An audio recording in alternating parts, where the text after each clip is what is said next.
Make a start, and can I welcome those at the back for coming along to listen to the Cabinet today.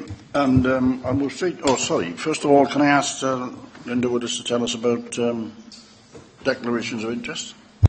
Thank you, Leader. There are some. There's a range of interests to be declared. So if I can go through them, and as I mentioned, the discussions I've had with members, perhaps I could say agreed as to the interest. On item 4, that's the removal of surplus secondary school places. Leader, you remember you have a prejudicial interest in relation to this because you live so near to one of the school sites, and that means you must leave. You can't vote in this, and the Deputy Leader will take over. Yes, I acknowledge that. Thank you. And then I've got, understand Councillors Hent and Councillor Daniels, you've personal only interest because you are governors of Llantarnam School, and because you're council appointed, you're allowed to stay in. Is that agreed? Agreed. And then Councillor Clark, you're a council appointed governor of Crossy School that's effective. Again, it's a personal interest. And I think the Deputy Leader, you've got a personal interest as a council appointed trustee of the Leisure Trust, which is referred to within the report. So you would want to declare personal interest there. Thank you. And then when we go on to item 5, that's Pontywynydd School. The Deputy Leader, you have personal interest because you're council appointed governors on both Pontywynydd and Pen-y-Garn. You have a prejudicial interest because your wife is a governor, so it's more complicated.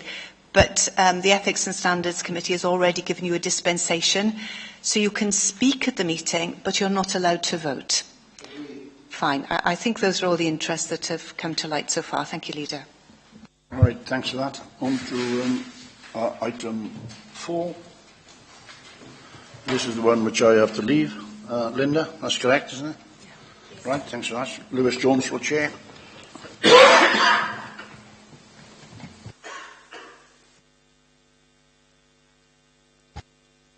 Pete Dermott, would you like to introduce it? Thank you, Chair. Chair, this paper is to consider the outcome of the statutory objection period in relation to the removal of secondary surplus school places in the south of the borough by 31st of August 2015, and to determine the proposal. Cabinet will know that we've talked about this at some length before, so I don't intend to go through the background detail in the report, but move your attention to section 5 in terms of issues and findings. If I can get it on the screen. Oops. Statutory notices were published on Monday the 2nd of June 2014, and 5.1 details where those notices were published. The School Organisation Code requires that following the end of the objection period, the Council must publish a summary of the statutory objections and its responses to those objections, the objection report, and a copy of the objection report is attached as an appendix to this report. There were 20 objections received as follows, and those are outlined in section 5.4 for you. And the file of those objections were obviously lodged in the members' library prior to the issue of the report. Again, that report's available. What I would say in terms of the objections themselves, there were no new issues that arose through those objections that haven't been discussed at Cabinet previously. We've clearly responded to each of those, and those are outlined in the in the report. Will I pause there, Chair, just in case there are any issues that arise from those objections, or just like me to continue?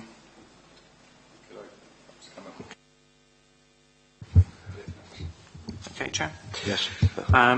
In terms of risks, again, which are outlined in section 7, we've obviously discussed these at some length previously. Those risks still remain.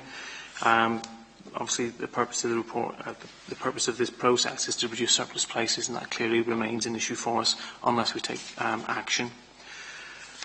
In terms of where we've moved to then, I'd actually take it straight to the recommendations, Chair, if that's okay, because again, we've covered most of the detail of the report previously in terms of the conclusion and summary. Other than just focus on 10.2 briefly, it should also be noted that as part of the proposal, the on-site leisure facilities would close at the same time as that proposed for the school. The Board of the Leisure Trust has taken the decision not to take on the management of Llantarnam Leisure Centre, either now or in the future.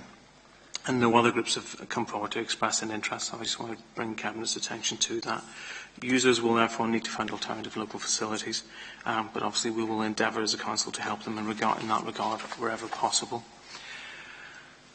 So really what we'd like Cabinet to do in terms of the recommendations is to note the outcome of the statutory objection period and process and agree the removal of secondary school surplus places in the south of the borough by 31st of August 2015 by the closure of Fairwater High School with effect from September 2015, the closure of Lantarnham High School with effect from the same date, September 2015, the formation of a new school on the Fairwater High School site from September 2015, that's a new school with a new name on that site, and also to agree the review of the catchment areas for Lantarnham, Fairwater and Crossy-Keilloak, again from September 2015.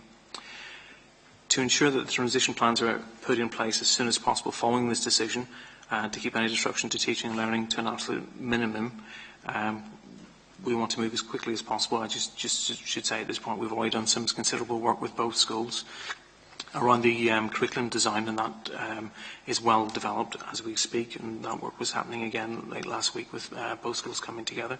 So significant progress is being made there, and we've also already begun some of the outline remodelling process around drawing up plans which have been discussed with both schools. So speed is of the essence if we're to reach those dates. 11.3 I want to make sure that you also are cognizant of, in terms of it requires £100,000 of the capital to be authorised for immediate spend on the site to allow investigation surveys, so to get on with the investigatory work that we need to do before we can actually get on with any of the remodelling in the school.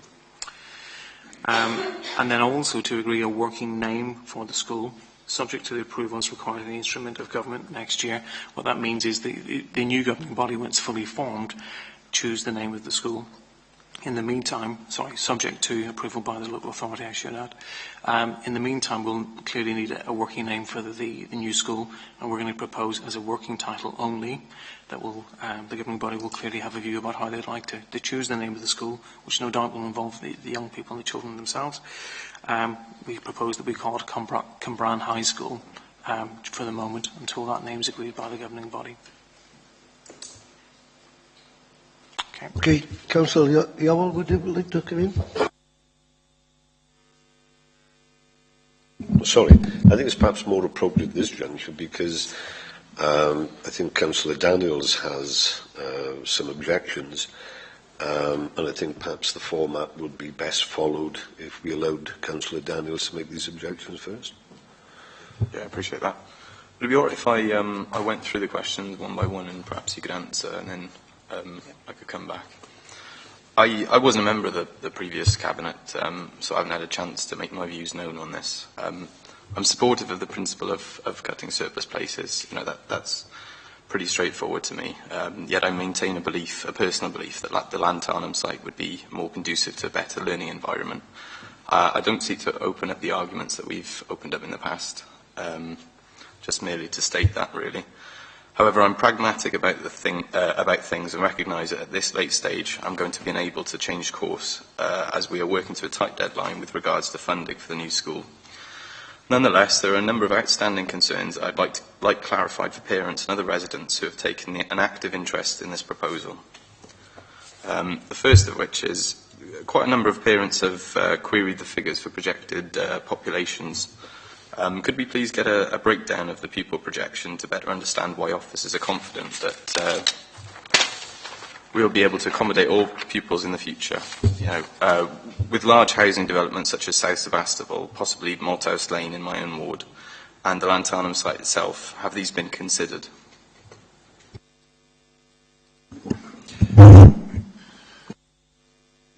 Yeah, happy to provide a full breakdown of the projections. They were included in the original consultation documents, together with information about known developments that we naturally build into the projections. So that information is available. It has been provided previously. I'm more than happy to provide it again outside of this meeting. Okay. On page 21, the last bullet point references the short period in which staff from both schools will have to establish the curriculum. And similarly, the bullet point after that references concerns about the quality of the curriculum provided. And the officer's response merely acknowledges this crucial issue. Would you please elaborate on how you intend to address this? I think I've already said that the work around the curriculum design is already well advanced, and both head teachers and their senior staff have been looking at how we can make sure that a broad and balanced curriculum is available for all pupils, that takes us over the transition period, and that there is an effective curriculum in place from the beginning of the new school. So clearly, as soon as, if this decision is made, we'll be working with the new governing body, the temporary governing body, to make sure that a head teacher is appointed as quickly as possible so that that curriculum design can be finalised. So we're confident, as we can be at this point, that there is a majority of agreement now between both schools about what the curriculum offer will be. That design's in place, the core curriculum is covered, and we're working through other subjects at the moment. So that work is well advanced with the new head teacher, then clearly we can agree that final curriculum offering. So we hope to do that as quickly as possible into the new term.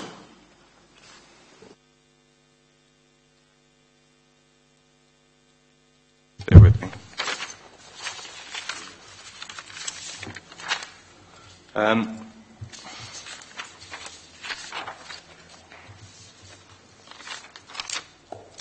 Okay, page 26.9, pupils question where they will study when their classrooms or labs are being refurbished, and I acknowledge that temporary accommodation may satisfy the classroom need.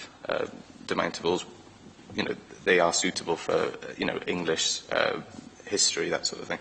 But with specialised subjects such as biology, chemistry, that need specialised equipment and facilities, what will you do in lieu of those? One of the comments made earlier was about the importance of moving ahead with the remodelling as quickly as possible, which is why we've asked for some permission to spend some money on surveys over the summer. What we've got to do with the plans that we've drawn up to date is compare that against the survey work that comes back, and then prioritise the works based on what needs to be completed first. And obviously areas like labs are areas of interest. The school buildings at Fairwater at the moment actually have quite a number of labs, but we need to check to see if it's sufficient, and if not, can we get more facilities in time for September 2015. One of the previous comments made by Cabinet was that they wanted us to keep the existing buildings on the Lanternum site in mind for the moment in case there's a need for any kind of overspill. And that's something that we obviously need to look at in the light of what we find from the surveys and the plans. But we know that we've got a duty to provide those sorts of provision in the new school so that the learners can learn the subjects that they've chosen, and we're committed to doing that. This sort of touches on my last point, actually, which is with regards to using the Lanternum site as a temporary measure.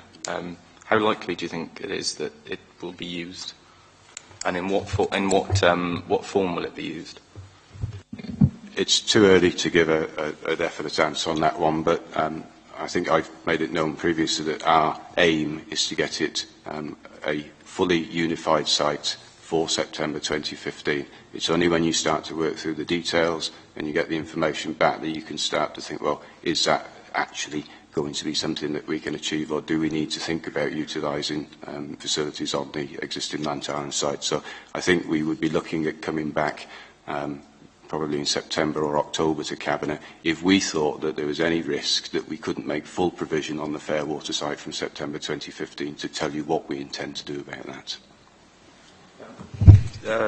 One of my questions is unanswered. In what form, how would the Lanternum site be utilised if needed? It would very much depend on what facilities we can't provide on the Fairwater site, which is why it's too early for me to really answer your question directly. We have a lot of work to do over the summer, and by the time the end of the summer comes, we'll have the information to be able to answer the question fully. But I'm hoping that what we conclude What we believe we're going to conclude is that we can make full provision on a single site from September 2015, because I think that's in the best interest of the learners. I appreciate that.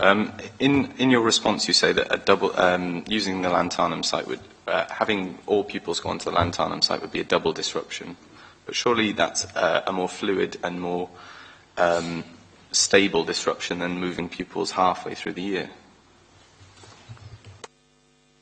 I don't think that there's an issue of moving. Sorry, I don't think that there's a consideration of moving people halfway through a year.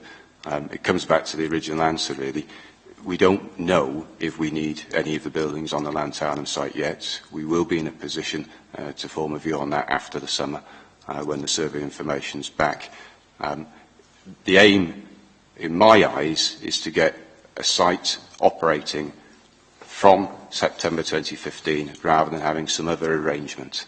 Now, if we can do that, that's exactly what we're going to do. If we can't, we'll come back and tell you what we're going to do. No further questions, Chair. Okay, I thank Councillor Daniels for the thorough questions he's asked. It's good to have him in Cabinet to be able to provide that local perspective in a way that none of the rest of us can do, really. Last time we discussed this at great length, so I won't do that again. Just to say that those of us who had reservations about the choice of site, I think were sort of swayed in the end by recognition of the need to act on surplus places and on the reassurance we were given that this was the plan was to be the closure of 2 schools and the opening of a new one, as opposed to the closure of 1 school and the transfer to an existing school. So just to put that down as a marker again. The 3 points sort of just seeking reassurance on, and I've got some from your what you said before in your answers to Councillor Daniels, but the progress on ensuring the smooth transition is welcome. Any more information on that you can give us as it goes along on the curriculum design process is welcome, because I think, as you said, speed is of the essence in that, so that the children of both schools can get the best possible curriculum offering. So I think that's something that we can improve on in a combined school due to the numbers of kids, and I think that the more we can do to maximise the benefit of the wider curriculum that can be offered at a new school, the better. The second thing, which has been touched on less perhaps, is reassurance on equal status for both pupils and staff at Lanthanum. I know there's been a lot of flux with regards to staffing, and with staff being offered other jobs, especially some very high quality staff in Lanthanum, and that's understandable. I think there was a bit of, not entirely accurate information that sort of went round to staff, not from anyone within the council or I think within the schools, but from external sources about the status that those staff would have in the new school. So I think reassurance on that consistently is welcome, and reassurance on the steps that will be taken to help ensure that pupils from both schools as well have equal status within the new school, rather than being seen as sort of coming into another school, so to speak. I think your response to Councillor Daniels answered the last point, which was the update on the use of the site as needed and how that would be taken forward. But maybe on the middle of those points on how staff and pupils are being reassured going forward would be welcome. Thank you for that, Councillor Hunt. Anyone else? David? Thanks, Chair. Clearly, we want to make sure that the governing body, which will be constituted shortly, the temporary governing body, are clear on what we're trying to achieve, and I think Cabinet's been very clear that this is a new school. This isn't going to be simply a takeover, which is the perception that some people seem to have, that this is going to be Fairwater in a different guise. So we'll be very clear with the new governing body about what the expectations are of what it's going to do over the next year.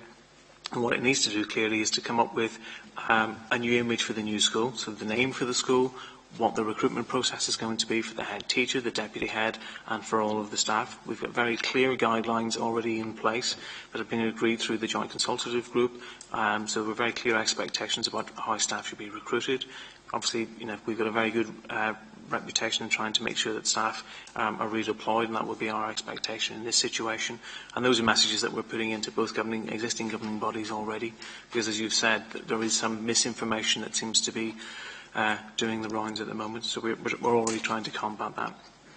Clearly, the governing body will decide that, what those processes will look like, but we've already produced guidance for them as to what their options are and how we need to move forward, particularly with the appointment of the senior leadership team and the head teacher.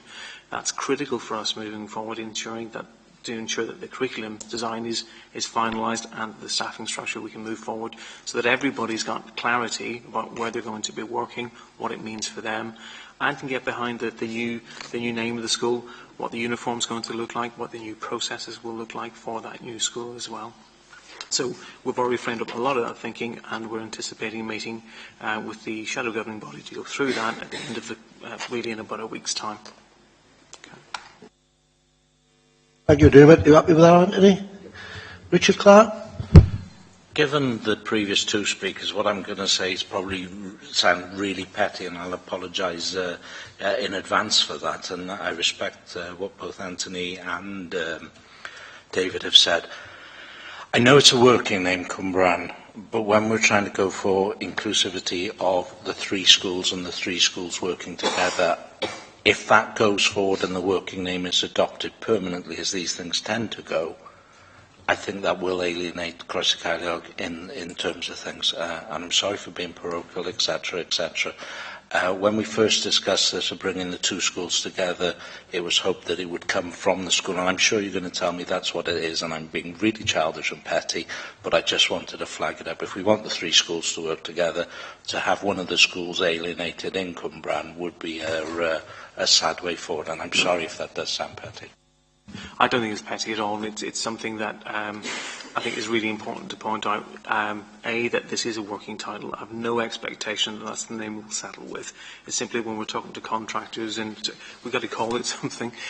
So it really is a working title. There are expectations that the governing body, together with the student body and the community, will suggest a number of names. So I'm really, I'll be uncomfortable myself for the same reasons if that's where we ended up. So I don't think we will. Okay. Thanks, David. David? Could I start at the back with the last question? I share Dermot's view that I don't think that issue is a petty one. I think, far from it, it's an incredibly important one. It goes right to the root of what we all must be attempting to do, and that is to create an amalgam of two schools with one particular purpose, one culture, if you like. And in that context, the name of the school is incredibly important. That important that Dermot and I are already at odds with what he wants to call the working title. My suggestion was the Phoenix High School. It's a working title as good as any other. And what it suggests is what I think the mission statement should be, and is indeed, about the amalgam of the two schools, and that is creating something out of something that's gone and creating something that is new and vibrant and developing in that sense. But what's in the name? Except that the name of the school is absolutely important, but it's the name of the school going forward, not necessarily the working title. So it's not a petty question. I think it's very, very important. I don't intend to spend any more time than is absolutely necessary, because the previous speakers have said everything that I wanted to say, and Dermot and John have said as much as I think needs to be said at this juncture from the our side of the equation, if you like. But I will just add this. In terms of the curriculum, I think I'm satisfied, because I've been reliably informed that the curriculum development process is well underway, and I'm sure that by September 2015 that will be ready for implementing. And I think the curriculum will contain issues or elements that are perhaps new, vibrant, and will take the new school forward. The reason why this is all necessary is because it's unsustainable to have two schools in the same relatively close geographical location. It's unsustainable in terms of the roles, it's unsustainable in terms of the cost, So all of these things have to be taken into consideration whilst making the decisions, but the decision-making process has moved on. I think what we've heard you this morning in terms of objections are right and proper to be raised, but they are issues that are raised about the detail of the new school rather than the substance of resurrecting arguments, as Councillor Daniels said in his opening remarks. I think it behoves all of us to work at what we do best to make sure that the new school can get off to a flying start. There's a hell of a lot of work to be done between now and next September, but I'm encouraged by what I know is the development process going forward. People are grasping the nettle, people are working together, and I believe that this school will send a signal to any detractors ultimately, and the proof of the pudding will be in the eating, because I believe this school going forward will prove to be of huge benefit to the people of Cwmbran and the students of pupils of Cwmbran particularly. I commend it. I'm happy to support the report and the recommendations, and I hope everybody else around the table will, when they get the opportunity, vote in favour of it. Okay, thank you, Councillor Yule. Are there any other questions before we move to recommendations? If not, then go to recommendations. Everybody in favour? Did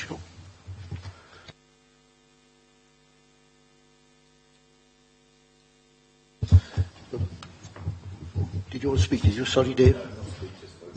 I'll vote against. Okay. Could that be noted, Linda, that one vote against?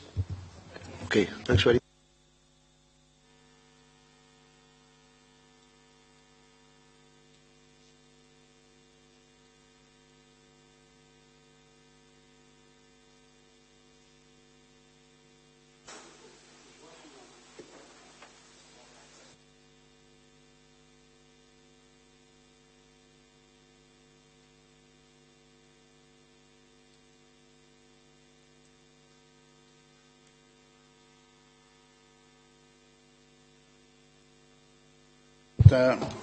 You concluded that then on to item 5, which is following in primary. Again, Dermot, over to you. Thank you, Chair. The purpose of this report is to consider the outcome of the statutory objection period in relation to the proposal to close Pont Newydd Primary School on the 31st of August 2015 and determine the proposal. Chair, this is obviously a very similar paper in its format to the previous one, and again, this is a topic that we've discussed at some length in Cabinet. This paper outlines what's happened in the statutory notice period, which that statutory notice was published on the 2nd of June 2014. And again, the responses have been launched with the Members' Library and have been available for some time. In total, there were 149 objections that were received. That's outlined in section 5.4 in the paper. It gives you a breakdown of the nature of those objections. There were 65 individual letters from pupils at Pont Newydd Primary School, and also 79 letters and emails from parents, carers and school-based staff and other interested parties. And again, just to draw your attention to the petition of 313 signatures that was received during the objection period that was opposed to the closure of Pont Newydd Primary School. In our response to those objections, again, I think you'll see that there have been no new issues that we haven't already addressed in previous presentations to Cabinet, but those are obviously available to you in your paperwork. The risks, again, similar in the last circumstances to us, if we don't take action, are that we won't be reducing surplus places in that part of the borough. And I'd move quickly to the conclusion and summary and recommendations, which is that we recommend that we move to the closure of Pont Newydd Primary School with the dispersal of pupils to the neighbouring schools, predominantly Pennygarn, with effect from September 2015.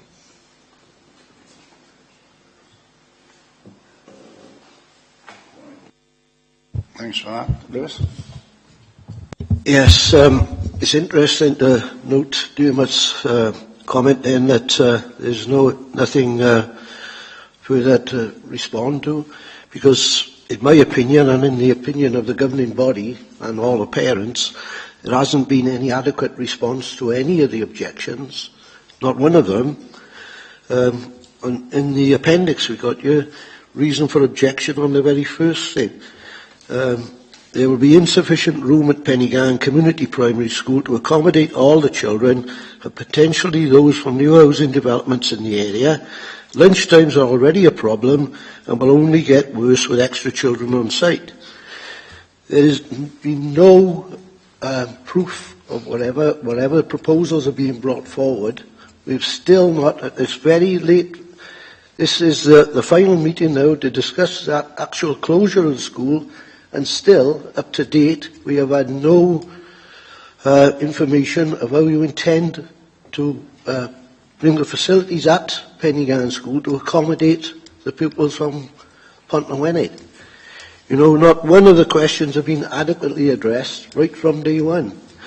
So, myself and the governing body, you know, still totally opposed, because as of yet we have had no adequate response about how this facility is going to be maintained at Pennygan School.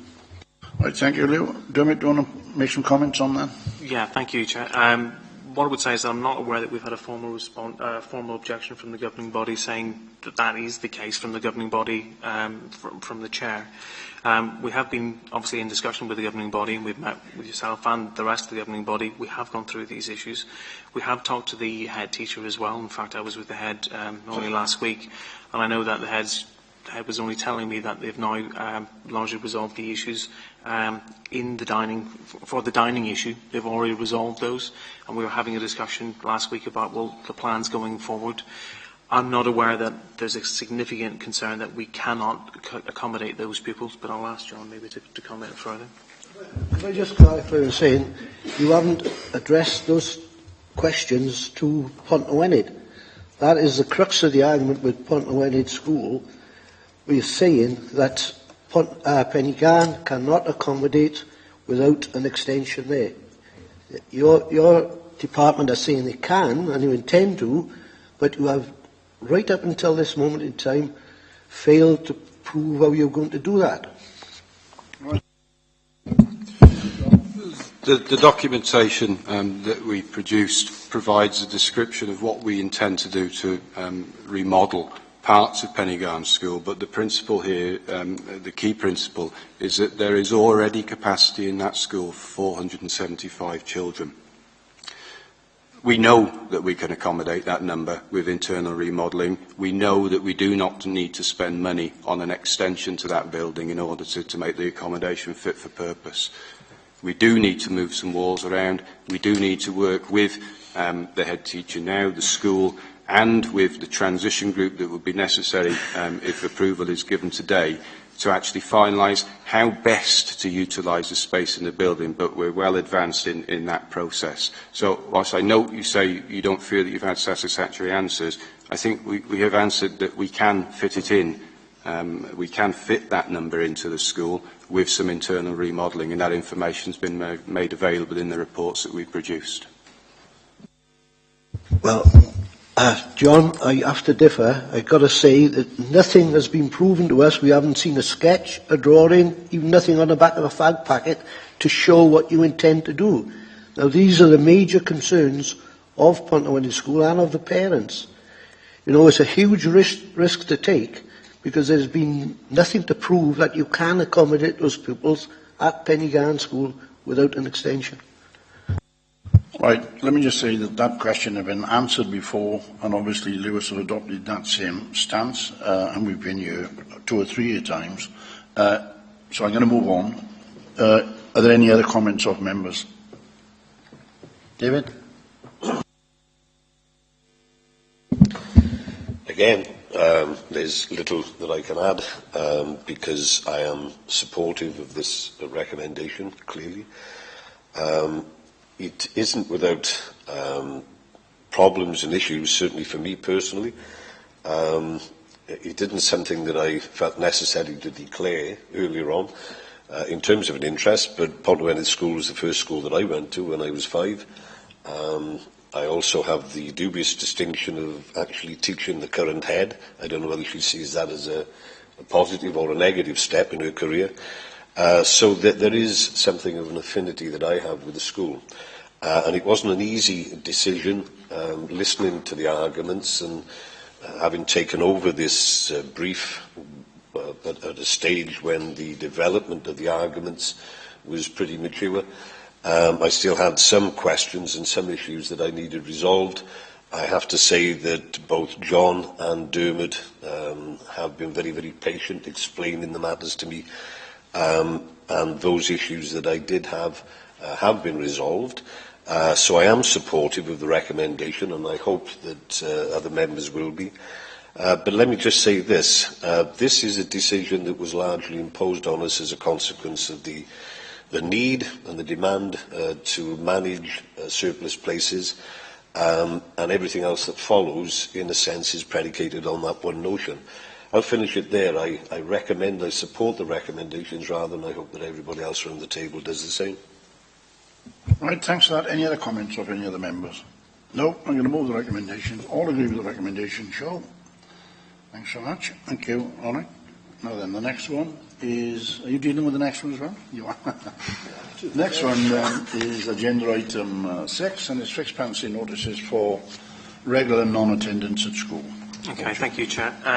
Chair, because this is quite a new piece of work that we haven't brought to Cabinet before, I'll go through this in some detail today just to make sure we try and cover every aspect. Key messages here in section 3. We have to have a code of conduct for fixed penalty notices for regular non-attendance at school. There's no choice in that. That's just something we have to do. A local code of conduct education fixed penalty notice has been developed for implementation. That's been shared, as you can see from the front of the document, across the 5 local authorities that make up the South East Wales Consortium. So we've all tried to make sure we've got exactly the same policy so parents have the same experience across the whole of South East Wales. And we know that we'll have to amend our own policies, and schools will have to amend their policies in light of the decision that, if the decision goes forward today. We'll also need to make sure that the community as a whole understand the implications of what we now are required to do. And we'll try and go through that in some detail as we go through the document. The background is there in terms of where the regulations come from. In terms of section 5, issues and findings, we know that performance in Torvine still isn't where we want it to be. We're expecting further improvement this year, but attendance has been and always has been a critical issue for us.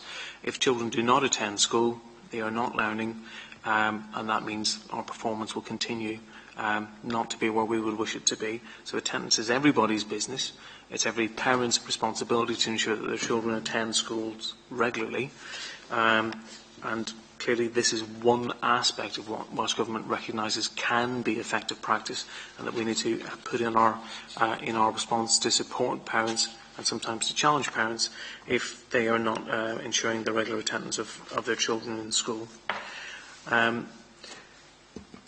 In terms of, just draw your attention to the 5.7, and I'll probably refer to the actual document itself at this point.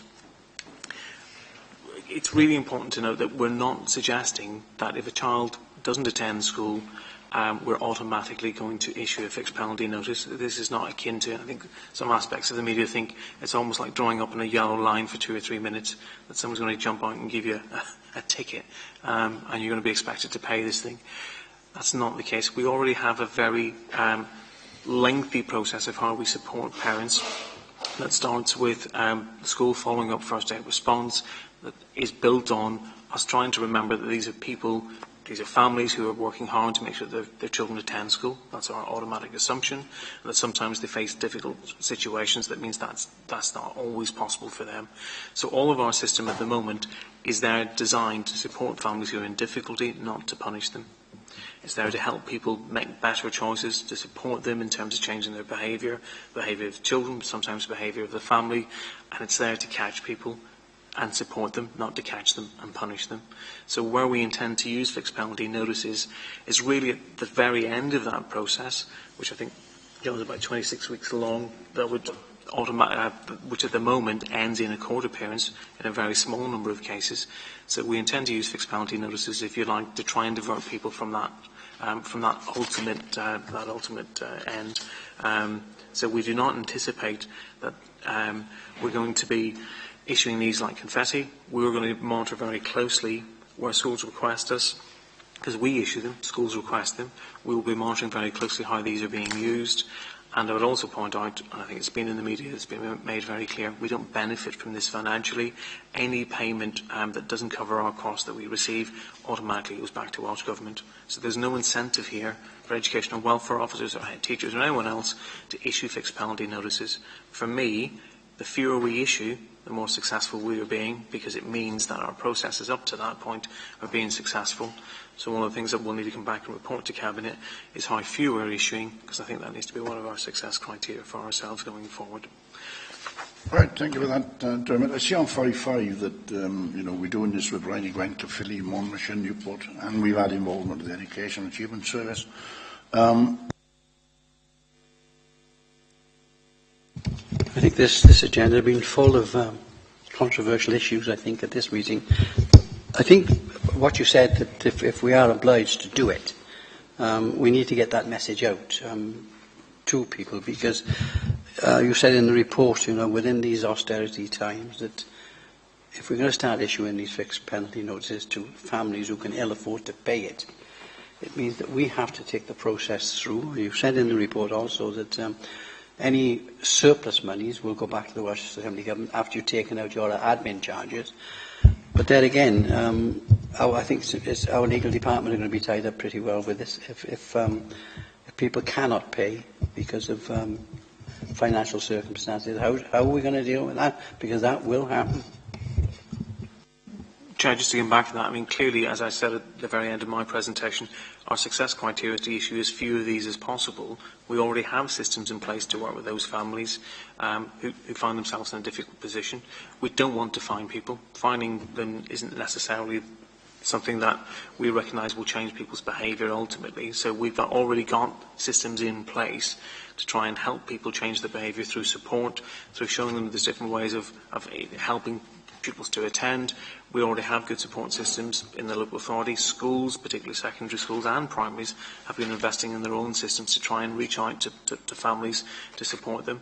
So if we get to a position where a family clearly are having difficulties and they're working with us, then we'd have to consider the use of any measure very carefully before we actually go ahead with it. So where a family is trying to engage with the local authority, we rarely would take them to court unless the attendance level of the child is so exceptional. So there isn't a guarantee that if you miss for 5 days, you're not talking to us. If you are working with us, we'll simply fine you. So that'll be a case-by-case discussion with the family. And our ultimate aim is to make sure that the child is in school and attending. Thanks. So that's what we'll try to do, rather than simply go to the fine. Right, got that, Anthony. Thanks. I read somewhere that just 10 days off a year of school equates to a GCSE grade across the board. So I think there's a point about the importance of attendance. I think we need to maybe make a bit more emphatically to people, because I still don't think that gets through to everyone, the importance of good attendance. Especially if we're to raise standards as we all want to, and we're all being expected to. I do think we need to take care a bit with fixed penalty notices, and I welcome the reassurance you gave that we will, because of course they're not socio-economically neutral. A £60 fine to a stockbroker is nothing. A £60 fine to someone working for the minimum wage, struggling to bring up a family is a big deal. So I think we need to take that into account, and I welcome the considerable reassurance you've given that our approach to that will be. Of course, I also welcome the fact that you view them very much as a last resort and not a first resort. Are there any other sort of more positive sort of carrots as well as sticks that we can use to try and bring up attendance? I've seen schools elsewhere with a number of sort of good sort of positive sort of programs they do to reward good attendance and to encourage attendance to rise, and I'd just be interested in your thoughts on that. Good point, Sam. Richard? Well, largely echo what Anthony and John have said before. I'm concerned that it will be perceived by the public that it's Torfaen Council being the nasty person here in doing that. I'm very reassured, and you're not here to answer for WAG, but I'm very reassured, and I wouldn't expect Dermot to say anything other than he has. Another concern, as John mentioned, is the dare I say, surplus after we've taken the costs out go to Welsh Government. I would have thought that in planning this, Welsh Government could have reinvested that money with the LEA to do either the carrot approach that Anthony said, or the excellent work you already do for this to be a final resort to nurturing parents and helping parents. It would be far more useful that that money stayed with the local authority for that to happen. Mind you, hopefully we wouldn't have much of it because we wouldn't be issuing many fixed penalty notices. Anthony mentioned a stockbroker. What we're always thrown up in these circumstances are people taking children out to school for holidays and what have you, and I know that isn't the only reason we don't have attendance.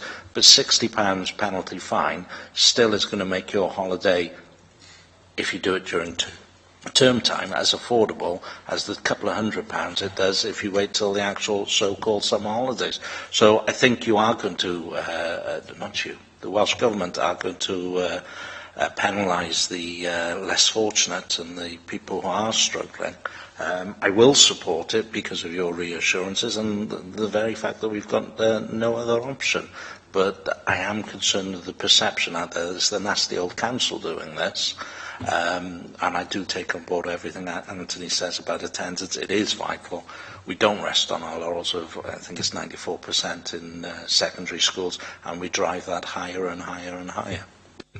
Thank you for that, Rich. Let me just make the point, because I did do it initially when I said about 5.5. Whilst we make, for the public I'm talking about now, whilst we're making this decision on behalf of Torfaen, there are this will happen in Caerphilly, Monmouthshire, Blaenau Gwent and Newport. So it's not something which you're doing in isolation. Anthony wanted, I'll bring them all in now, but Anthony wanted to make just one small point and I'll come back. Sorry, apologies. I just forgot to say the one thing that Richard brought up, really. What's our approach to sort of the holiday cases, so to speak, where parents are sort of diligent throughout the year? I know that, you know, we need to tackle it because there are too many holidays being taken in term time, but I think it needs to be approached sensitively. Chair, can I just come back on some of those points? We agreed some years ago with schools when we recognised our attendance was really in the doldrums. We were losing significant thousands of sessions to absence. Many thousands of sessions were being lost. You know, there has to be a correlation with our performance in terms of attainment in that. So we recognised that with schools. We put in a new policy 4 years ago it is now. We used Professor Ken Reid to come in to support us in developing that with schools. We've seen significant improvement over that time. So one of the things we did agree with all schools is that the Chief Education Officer would write a letter, and I've just rewritten the one for this year, saying that to remind all heads and governing bodies that we don't authorise holidays during term time. That is the position that we've collectively agreed.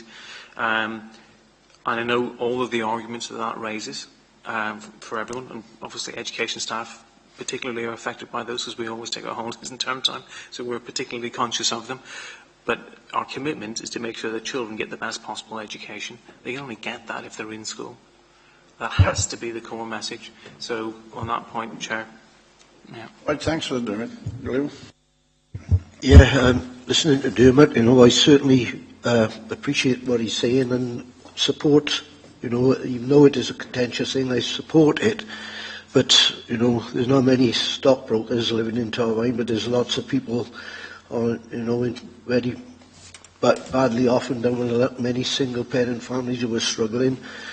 And, you know, while I support this, I would like to see some progress reports on it, you know, quarterly or whatever, to see where we are. Okay, thank you. Oneida? Yes, thank you, Leader. It would be irresponsible It's responsible for me as a governor not to support this, and I think it's crucial that we try and get as many kiddies attending school as possible. I've got reservations about it, and especially with, you mentioned the holidays, because not all employers are as flexible as perhaps this authority is, and there needs to be some clearance around how that can be managed. And obviously, how are you going to, if we do find anyone, how are we going to recoup that? Because that's going to be difficult. I read in the report that there's no extra staff to deal with that. So I don't know how you're going to manage that. So as Lewis said, we need regular reports on how we progress in this. Yeah. The first thing I'd like to say is this, that we all have to accommodate the fact that we're in special measures, and we're in special measures because performance has been deemed not good enough to be kept out of special measures. As Dermot quite rightly mentioned in one of his responses, we have to consider that there is a correlation between absences and poor performance. If your kids aren't in school, ergo, they can't be taught, and if they can't be taught, then they're not going to perform well. The other thing I would like to say is this, that this is something that's imposed on us, and it's a bit more than an imposition. It's a statutory obligation under some statute that was passed in 2013 by the Welsh Assembly Government. So we have a statutory obligation to create this kind of a policy. Someone mentioned earlier on that, I think it was Bob, that other counties in the South East Wales consortium are indeed treading this or walking this particular path. I talked to two yesterday, one from Monmouth, one from Blaenau Gwent, and they're both wrestling with the same issues, and they both come to the same conclusions in terms of their performance and their development and rolling out of this issue. The only thing that's new, in a sense, are the fixed penalty notices. We've always had a view, or we have for several years, but for a lot longer than that, there's been an issue with poor attendance and the knock-on effect of poor attendance in terms of performance. The thing that is new now is fixed penalty notices that will be used. I'm sure that Dermot is solid behind this particular issue, and certainly I am. It will be used as a last resort. There are measures that have been in place and will be renewed and reinvigorated in terms of liaison with parents of pupils who clearly have a problem. I'd just like to echo something else that Dermot said as well, and that is this isn't one strike and you're out. Once we get a whiff of there being a problem with attendance, for no apparent reason, obviously if someone is ill and sick, clearly they can't be in school. But if we get a whiff of there being some kind of recidivist operating in this sense, then we will roll out the intervention programmes, and I'm sure that this notion of it being a last resort, that is the imposition of fixed penalty notices, will prove to be the case. There's a lot of work to be done. We've got no extra resources, no extra staff to monitor this, so it means that existing staff have to work that much harder. But the whole process is developed and put in place specifically to avoid poor performance as a consequence of poor attendance. There is a correlation. This is the way that we deal with it. It's unfortunate. It's regrettable that there is some measure of draconianism about the way in which the Welsh Government have gone about it. But you have our assurances that that measure will be a last resort, and we will endeavour to work hard to make sure that we resolve issues before they get to that point. Good, thanks for that. Any other comments? If not, all agree with the recommendation? Sure, thanks so much. The last item on the agenda is appointment and removal of governors. Item 7. Okay, thanks, Chair. Linda, can I ask, is everybody, can I stay in on this? Yes, please, I think you're in Good. Right, and everybody else is okay as well? Yeah. Right, go on. Thanks, Chair. I think Linda's point about process is really the key to this paper. We don't have a process in place at the moment to appoint and remove local authority school governors that's fit for purpose. So this paper takes you through what we think that process should look like. And also gives, which we don't have at the moment, our view of what effective quality standards, if you like, for effective governors are. So it also acts as a guidance tool for governors in our schools, and we'll be doing more work on that issue with governors over the coming year. So background to this paper is really that it's the new procedure. There's not very much more than to say that the procedure is outlined for you. There's clearly an appeals process if someone objects as to why the exec member might be choosing to remove them. That's detailed there. We've consulted with other local authorities across South East Wales again. This is lent very heavily on work done by other partners in Blaenau Gwent and elsewhere, and we move that it's adopted. Right, thanks. Any comments? Received, everybody read it, all understand it, all agree with the recommendations? Thanks very much. Thank you, McDermott.